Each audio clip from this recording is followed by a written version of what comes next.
Good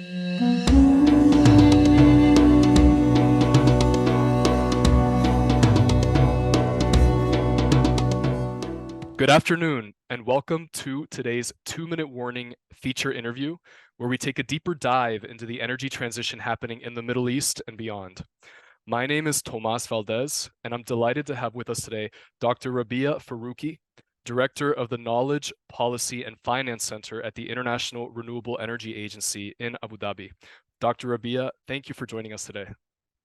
Thank you so much, Thomas. Very happy to be here. Thank you for the invitation. Of course, thank you. And today we're looking at energy transition in conjunction with International Women's Day and the overlap between the two. International Women's Day is a global event celebrated annually on March 8th that recognizes the achievements of women and also to advocate for gender equality and for women's rights worldwide.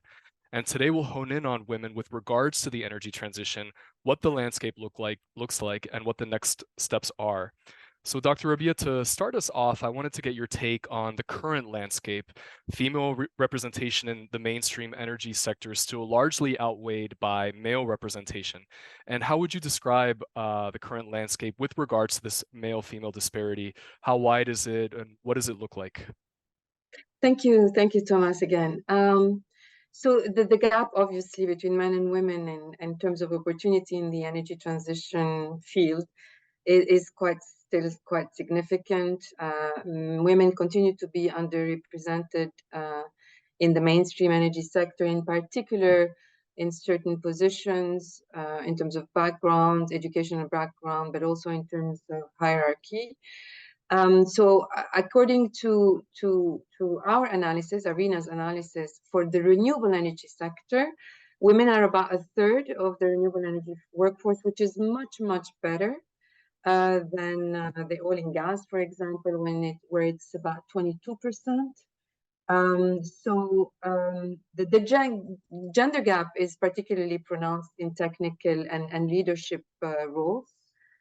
And I think we did in ARENA our survey about 4 years ago for the global workforce, renewable energy workforce, and the gender role. But we will do another one this year.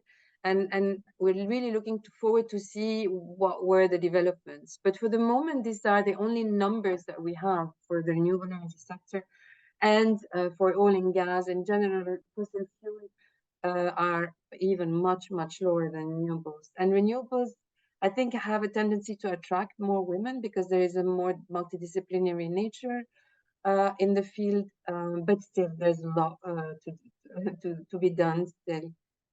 Yeah, that is an interesting data point that you point out, 22% in, let's call it, the traditional energy sector versus a third in this newer renewable energy space. And when it comes to women working in the sector, not just the renewable energy sector, but let's say the energy sector at large, and contributing to its advances, are there any particular examples that come to mind of how women are already leading the way in the energy transition? So we have a lot of examples. I mean, again, there's a lot more we can do, and I can speak about some of the policies that have worked. But if you want some concrete examples about this sort of significant strides that have been made until now, I can give the example of Norway, where you have one of the highest level of gender diversity in the energy sector overall. Women make up about 40% of the country's energy workforce. And the main reason for that is that there's been a range of policies and initiatives that have been introduced. Just to give you an example, they have quotas for women on company boards. They have flexible working arrangements and a very strong focus in general on diversity and inclusion. There are many other examples. Chile, a few years ago, 2018, I think the Chilean government launched an initiative called Energía en Mujer, which is energy and women, to improve diversity and inclusion, basically in the country's male-dominated energy sector. And there, the initiatives basically supported companies, gave them resources to reduce gender disparity in the workplace, offering women mentoring, networking opportunities, etc. You have the European Commission that has introduced a interesting concept of women on boards directive, which goes well beyond energy but helps the energy sector, so that by 2026 companies will need to have 40% of the underrepresented sex among non-executive directors, and or 33% among all directors. There are many other examples that I could give. I don't know if you want me to, give a few more, but maybe just on the education side, which is where really it all starts, even though there are challenges along the line afterwards. But in Kenya, just to give another geography, you have the Strathmore Energy Research Center that conducted training courses for solar PV technicians, with really the specific purpose of enlarging the pool of female solar PV technicians. And and there are many other countries that are introducing steps to engender energy policy and take into account women's experience and solutions, or gendered, let's say, solutions to the energy transition. Absolutely. And like you mentioned, there are different approaches that organizations or that countries can take. There's the policy perspective, there's potential changes in culture among the population, there's different geographies that have different histories and different approaches to the energy sector. And within that, female representation, not only in the participation, but in leadership within the field. So given this multifaceted approach, do you think there's anything to emphasize or to prioritize maybe over other approaches, either with policy or NGOs or anything else? Thanks for this question. Yeah, it's an interesting question, and I don't think there is a straightforward answer. So I think it's one or a combination of several policies and initiatives that can, let's say, do the trick.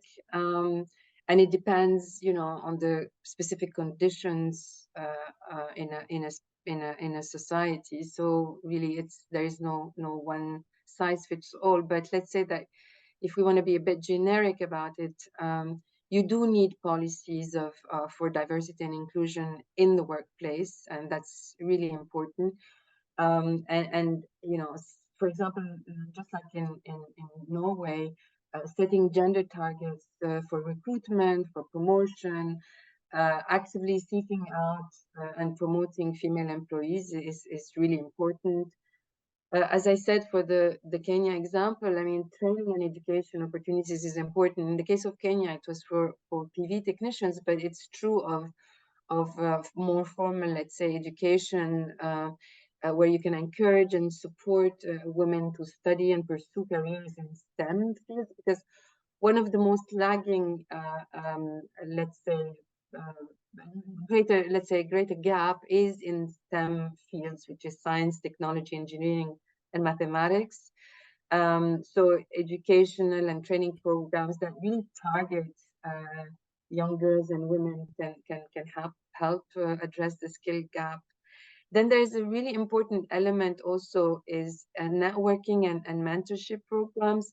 I mean, this is something that has really, increased over the past decade or so, which didn't exist in the past. For example, for me, who has been in the professional world for a long time, having role models, having mentorship, and have discussions and exchange, and it would have been is really important. For example, I do mentorship with young women, professional women, with a network called the Global Women's Network for the Energy Transition. But there are many other programs that can really support and guide young women to navigate their careers.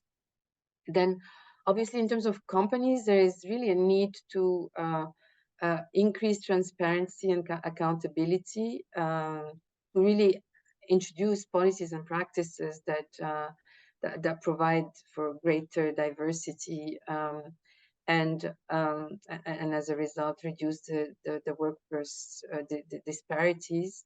And then there is an unconscious bias. I mean, it's in companies, but in society in general, on the cultural norms that we have, that have been, they're in our unconscious, collective unconscious, collective consciousness, where we see women as a certain role, we have biases, etc. So that sort of transpires already in the recruitment process and definitely in the promotion process. So really companies can do a lot in training employees and leaders to identify and ultimately address these unconscious biases in the workplace. So I think there's a diversity of policies, initiatives, and that can be introduced at the company level, at the national level, etc., or in different other for either different other stakeholders, where you can do quite a lot.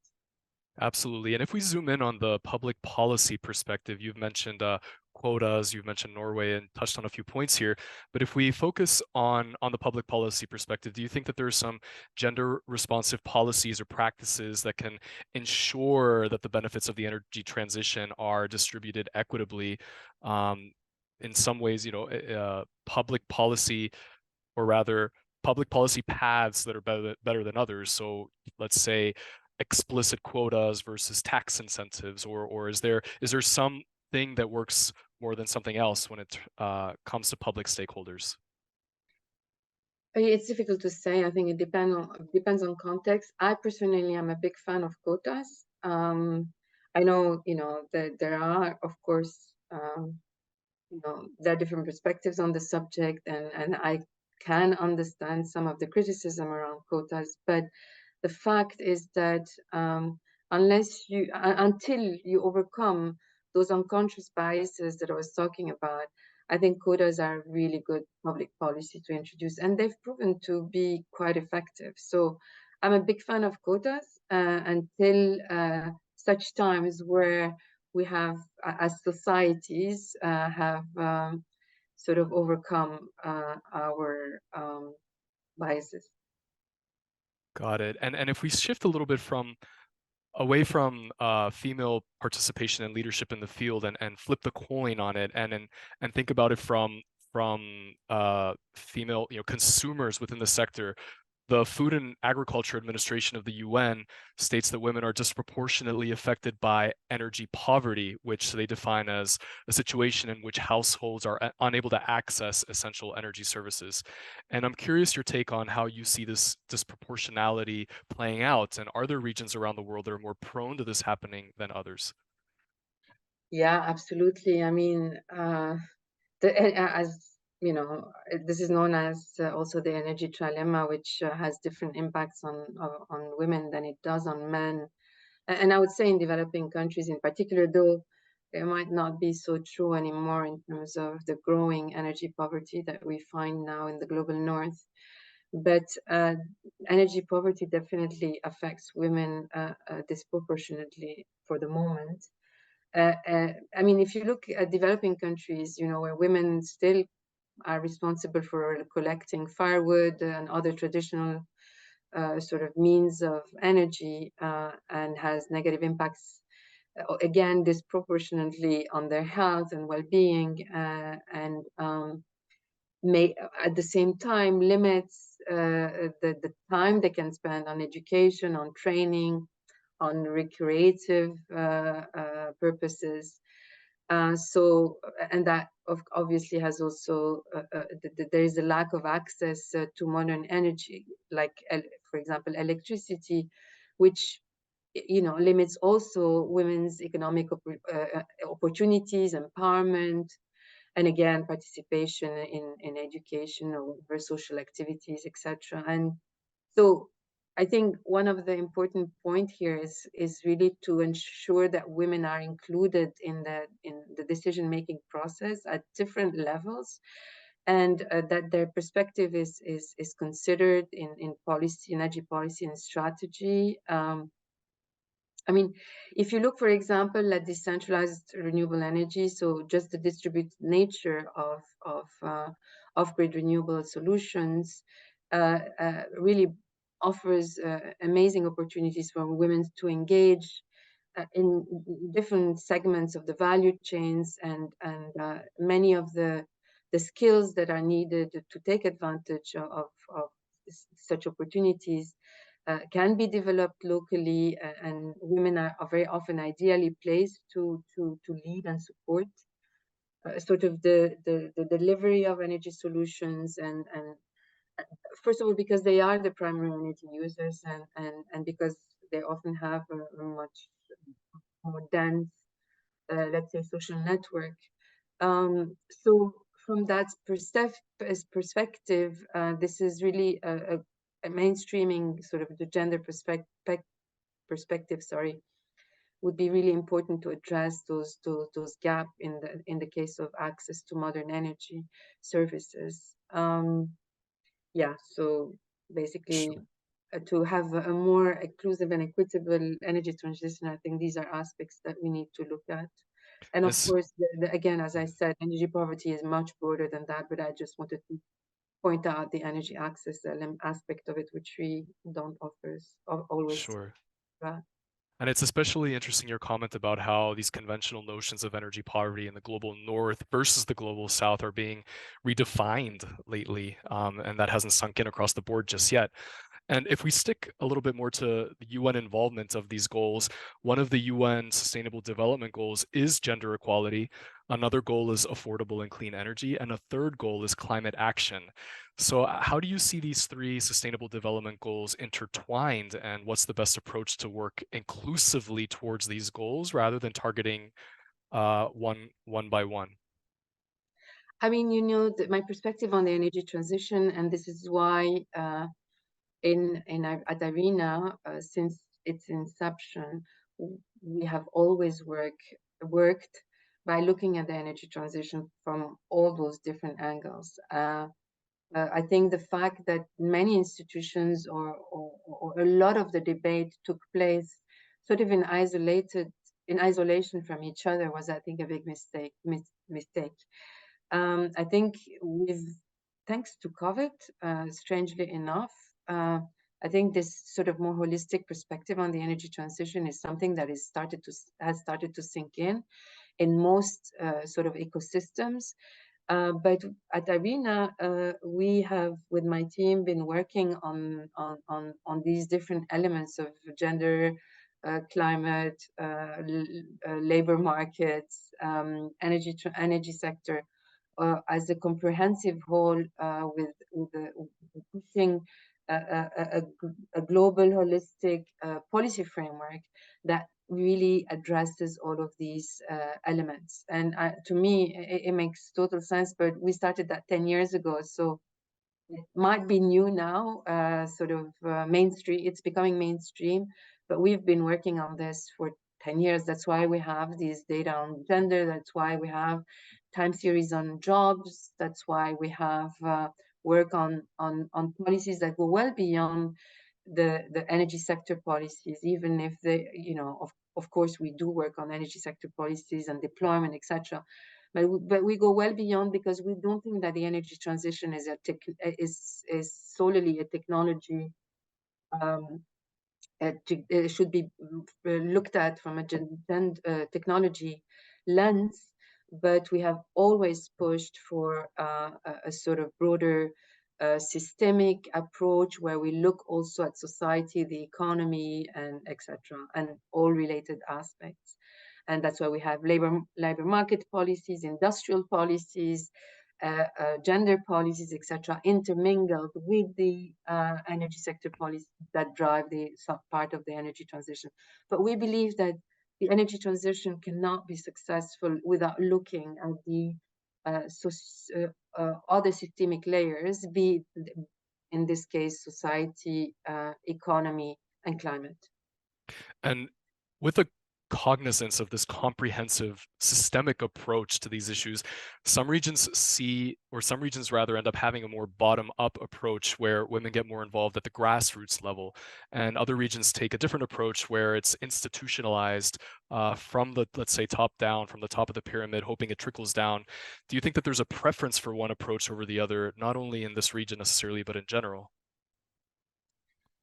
I think, again, I don't think it can be done one way or another. I think you have to have a combination of both, a top down and a bottom up approach, because I think there are issues that you cannot necessarily handle at the sort of national or federal level. You will need you will need all kinds of stakeholders. You will need civil society to support uh, the an equitable, let's say, an inclusive energy transition. But I also believe in certain policies that can be implemented by from the government top down, on companies in general, on public institutions in general. But depending on context, but generally, I think the work with civil society and working hand in hand with civil society, private sector, and public sector is really extremely important to stand a chance of making this energy transition a successful one. And when I say successful, it's not only from a climate perspective. Successful one means for me generally a one that is inclusive and just. So one that brings benefits to society from also from an economic and social point of view. And as we conclude our interview, there's one final question I'd like to ask, and it's specific to International Women's Day. In what ways do you think that International Women's Day could continue to serve or better serve as a platform for raising awareness about the gender dimensions of the energy transition and to mobilize action and support for female empowerment in the field? Hmm. Interesting question. Thanks, Thomas. I mean, you know, I wish every day was Women's Day in order to achieve what we need to achieve. There's so much to be done, but it's still good to celebrate on that day. First of all, women as agents of change, as you know, bringing another perspective into society, into the economy, into the energy transition, and just remind ourselves that whether it's women or other minorities, we really need to tackle and address challenges that we still have in order to promote an energy transition that I mean, I don't like the concept too much of leaving no one behind, but let's say in summary, that's what it would be. Understood, understood. Well, thank you. Unfortunately, that's all we have time for today, but thank you very much, Dr. Rabia, for joining us this afternoon. We really appreciate your time and your expertise, and we look forward to engaging with you again in the future. Thank you so much, Thomas, for the invitation, and happy Women's Day. Happy Women's Day.